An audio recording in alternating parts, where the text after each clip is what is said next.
ஞானானந்தமயம் தேவம் நிர்மலஸ்படிகாகிருதியும் ஆதாரம் சர்வ வித்யானாம் ஹயக்ரீவம் உபாஸ்மகே.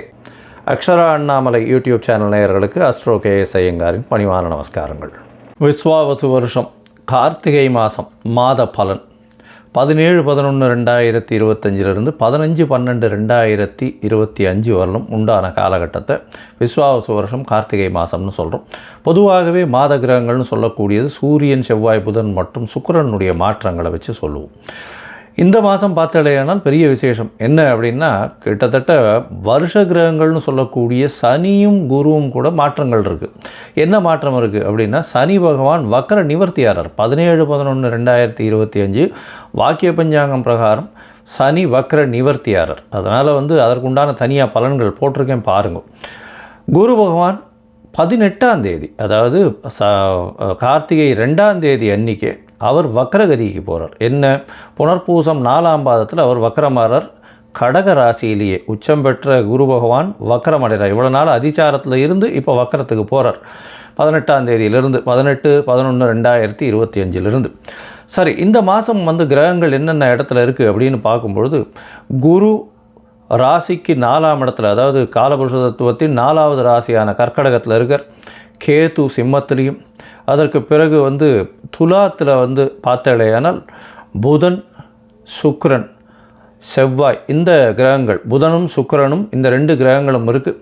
சூரியனும் செவ்வாயும் விருச்சிகத்தில் இருக்குது. ராகுவும் சனியும், வக்கர நிவர்த்தியான சனியும் கும்பத்தில் இருக்குது. இது கிரகச்சாரத்தினுடைய நிலைமை. இந்த மாதத்தில் வரக்கூடிய மாற்றங்கள் என்ன அப்படின்னா, சுக்கிரன் ஒரு 10 நாளில், அதாவது கிட்டத்தட்ட 27-11-2025 அன்றைக்கி சுக்கிரன் துலாத்திலிருந்து விருச்சிகத்துக்கு போகிறார். அதுக்கப்புறம் பார்த்தேலேயானால், அதாவது 6-12-2025 அன்றைக்கி செவ்வாய் விருச்சிகத்திலிருந்து தனுசுக்கும், புதன் துலாத்திலிருந்து விருச்சிகத்துக்கும் வரா. இதுதான் இந்த மாதத்தினுடைய மாற்றங்கள். சரி, இந்த மாதத்தில் பார்த்தேலேயானால் என்னென்ன விஷயங்கள் வருது அப்படின்னு பார்க்கும்போது, அதாவது விசேஷங்கள் வருது அப்படின்னு பார்க்கும்பொழுது, முடவன் முழுக்கு அப்படின்னு சொல்லுவாள். ஏன்னா ஐப்பசி மாதம்ன்றது துலா மாதம் ஸ்நானம் பண்ணுறதுக்கு ஒரு முடவன் காவிரி கரையை நோக்கி வரும்பொழுது ஐப்பசி மாதம் முடிஞ்சிருத்தும். அதனால் அடுத்த நாள் கார்த்திகை 1ஆம் தேதி அன்றைக்கி அவன் காவேரியில் குளிக்கிறதாகவும் அவனுக்கு பெருமாள் இது பண்ணார் அப்படின்றது முடவன் முழுக்கு அப்படின்றது கார்த்திகை 1ஆம் தேதி அன்றைக்கி ரொம்ப விசேஷமான காலம். அன்றைக்கி காவிரியில் குளித்தாலும் துலா ஸ்நானத்துக்கு உண்டான எல்லா விதமான விஷயங்களும், எல்லா விதமான பலன்களும் கிடைக்கும். சரி, அதற்கு பிறகு பார்த்தாலேயானால் கார்த்திகை அமாவாசை, அது என்றைக்கு அப்படின்னு பார்த்தோம்னா 20-11-2025 கார்த்திகை அமாவாசை. 24-11-2025 அன்றைக்கி வாஸ்து கண் விழிக்கும் நாள். மிகவும் ஏற்றமான காலம். புதுசாக வீடு மன பூஜை போடுறது, அடிக்கால் இது பண்ணுறது. அதாவது 24-11-2025 அன்றைக்கி காலை 10:14 11:44 வரலும் 1.5 மணி நேரம். இந்த காலகட்டத்தில் அதாவது வாஸ்து புருஷன் கண் விழிக்கிறார், காலை கடன்களை முடிக்கிறார், ஸ்நானம் செய்கிறார், பூஜை புனஸ்காரங்கள் செய்கிறார். அதற்கு பிறகு அவர் போஜனம் செய்கிறார், தாம்பூலம் தருகிறார். இந்த மாதிரியான 5 வகையாக இந்த 1.5 மணி நேரம் 90 நிமிஷத்தை பிரித்து 18 நிமிஷமாக பிரிக்கிறோம். அதில் போஜனம் செய்யும் நேரமும் தாம்பூலம் தரிக்கும் நேரம் ரொம்பவும் ஏற்றமான நேரம். கடைசி 36 நிமிஷம், அதாவது 11:44ன்னா 11:08 11:34 வரலும் உண்டான காலகட்டத்தில் அடிக்கோல் நடுறது, அது தவிர வீட்டு வாச கால் வைக்கிறது, இந்த மாதிரியான விஷயங்கள் பண்ணுறதும், பெரிய பெரிய ப்ராஜெக்ட்ஸ் ஆரம்பிக்கிறதும் கண்டிப்பாக நிச்சயமான வெற்றியையும் ஏற்றத்தையும், தடங்கள் இல்லாமல், தங்கு தடை இல்லாமல், பைசாக்கு பிரச்சனை இல்லாமல் எல்லா விதமான ஏற்றத்துடனும் கண்டிப்பாக நடந்தேறும். ஏன்னா இந்த காலகட்டத்தில் தோஷம் எதுவும் பார்க்க தேவையில்லை. அதாவது ராகு காலமே மகண்டம், அப்புறம் சூலம் இருக்குது, அதுக்கப்புறம் நட்சத்திரம் இது ஆற்றுல இருக்க கிரகதாரிணிக்கு சந்திராஷ்டமம், இந்த மாதிரியான விஷயங்கள் எதுவுமே பார்க்க வேண்டாம். ஏன்னா வாஸ்து புருஷன் கண்முழிக்கும் நாள் அன்றைக்கி இதெல்லாம் எதுவுமே கிடையாது. சரி, அதற்கு பிறகு பார்த்தாலேயானால், அதாவது 6-2-12 அன்றைக்கி பார்த்தாலேயானால் உங்களுக்கு பிரதோஷ காலம். இந்த வாட்டி கார்த்திகை மாதத்தில் வரக்கூடிய பிரதோஷம். அதுக்கப்புறம் 3-12-2025 அன்றைக்கி பரணி தீபம். அதற்கு பிறகு 4-12 அன்றைக்கி கார்த்திகை தீபம். அதை வைகானசம், அதை தவிர பாஞ்சராத்திரம்னு சொல்லக்கூடிய அவர்கள் வழிவந்த கோவில்கள் எல்லாவற்றிலுமே வந்து அந்த காலகட்டத்தில் நடக்கிறது. வைஷ்ணவாளுக்கும் அன்றைக்கே கார்த்திகை தீபமாக இருக்கும். அதை தவிர பார்த்தாலேனால் இந்த மாதத்தில் கைசிகை ஏகாதசி வருது. 1/12/2025 அன்றைக்கி இது ரொம்பவும் விசேஷம். இந்த கைசிகை ஏகாதசியில் அதாவது ஒரு பாணர் குலத்தில் வந்து அவர் பாட்டு பாடுறவர். அவர் வந்து அந்த ஏகாதசி அன்றைக்கி பெருமாளை புகழ்ந்து பாடிண்டே வரும்போது பிரம்மராட்சசன் நடுவில் பார்க்குறார். அதுக்கப்புறம் திருப்பி வந்து அவருடைய வயிற்று பசியும் போக்குறார் அப்படின்றது கதை. இதில் வந்து இந்த ஏகாதசிக்கு விரதம் இருப்பார்களே ஆனால் அவர்கள் எல்லா ஏகாதசிக்கும் விரதம் இருந்த பலன்களை பெறுவார்கள் அப்படின்றதும் சொல்லப்படுகிறது. அந்த பாணர் குலத்தில் இருக்கவர் வந்து அந்த பாட்டு பாடுறவர் அவர். அதனால் வந்து இன்றைக்கும் ஸ்ரீரங்கத்தில் வந்து இந்த கைசிகை ஏகாதசி பாட்டு பாடுறது அதெல்லாம் வந்து நடக்கும். இது ஒரு ரொம்ப விசேஷமான காலம். வைகுண்ட ஏகாதசிக்கு முந்தின ஏகாதசி இது. அதனால் கைசிகை ஏகாதசி ரொம்பவுமே விசேஷம். சரி, இந்த மாதத்தில் வரக்கூடிய மேஷம் முதல் மீனம் வரை இருக்கக்கூடிய பலன்கள் என்ன? இந்த மாதத்தில் வரக்கூடிய பலன்கள், உங்களுக்கு வரக்கூடிய சந்திராஷ்டம நாட்கள் என்னென்ன அப்படின்றத ஒன்றா வருஷப்படுத்தி பார்க்கலாம். அதற்கு முன்னாடி நீங்கள் என்கிட்ட வந்து அஸ்ட்ராலாஜிக்கல் கன்சல்ட் எடுத்துக்கணும்னு விரும்பினீங்கன்னா உங்களுடைய date, time, place of birth, உங்களுடைய பெயர், தாய் தகப்பனார் பெயர் வரலாம் அனுப்பி வைங்கோ. என்னுடைய கட்டணம் என்னென்னு சொல்கிறேன். அதை அனுப்பிச்சிட்டு அதனுடைய ஸ்க்ரீன்ஷாட் யூடிஆர் நம்பர் எனக்கு ஷேர் பண்ணுங்க. உங்களுடைய ஜாதகத்தை போட்டுட்டு அதுக்கப்புறம் வந்து உங்களுடைய ஜாதகத்தில் சந்தி இருக்கான்றது எல்லாத்தையும் பார்த்துட்டு அதற்கு பிறகு உங்களோட டிஸ்கஸ் பண்ணுறதுக்கு டைம் கொடுக்குறேன். சந்தி அப்படின்றது பார்த்தோம்னா நட்சத்திர பாத சந்தி, லக்ன சந்தி, இந்த மாதிரி இப்போது இந்த டயத்தில் பிறந்து 3ஆம் பாதமா 4ஆம் பாதமா இந்த மாதிரியான பிரச்சனைகள் இருக்கும்.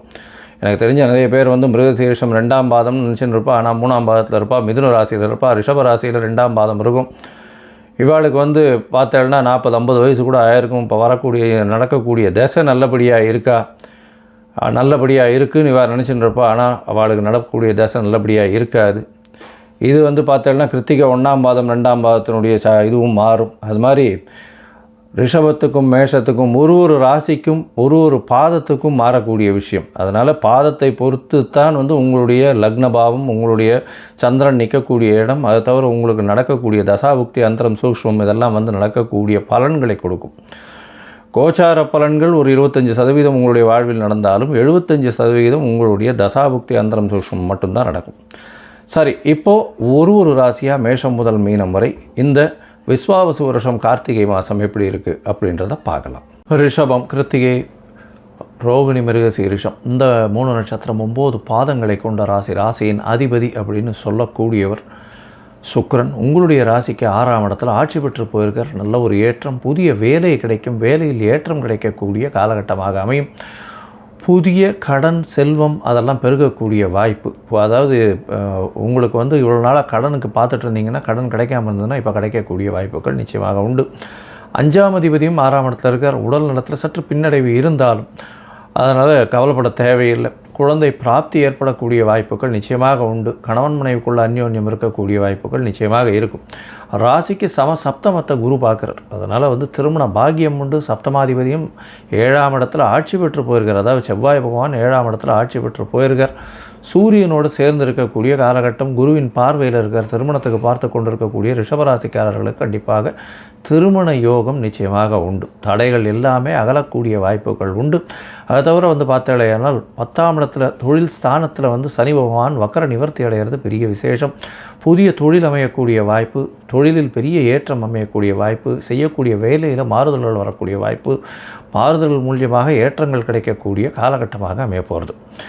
இந்த காலகட்டத்தில் பொதுவாகவே மாத கிரகங்கள்னு சொல்லக்கூடிய சூரியன், செவ்வாய், புதன் மற்றும் சுக்கிரனுடைய மாற்றங்களை வச்சு தான் சொல்லுவோம். செவ்வாய் உங்களுடைய ராசிக்கு சப்தமத்தில் இருக்கக்கூடியவர். அவர் வந்து உங்களுடைய ராசிக்கு 8ஆம் இடத்துக்கு போகிறார். மறைந்து இருக்கக்கூடிய செவ்வாய் 12ஆம் அதிபதி 8ஆம் இடத்துக்கு போகிறது ரொம்ப பெரிய விசேஷம்.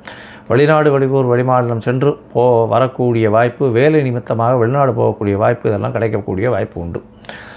ஏன்னா 8-12 சம்மந்தப்படுறது பெரிய விசேஷம். அதை தவிர பார்த்தேனால் உங்களுடைய ராசிக்கு 12ஆம் இடத்துக்கு எப்போ போகிறாருன்னா 27-11 அதாவது 6-12-2025 அன்றைக்கி செவ்வாய் மாறுறார் ரிச்சிகத்திலிருந்து தனுசுக்கு.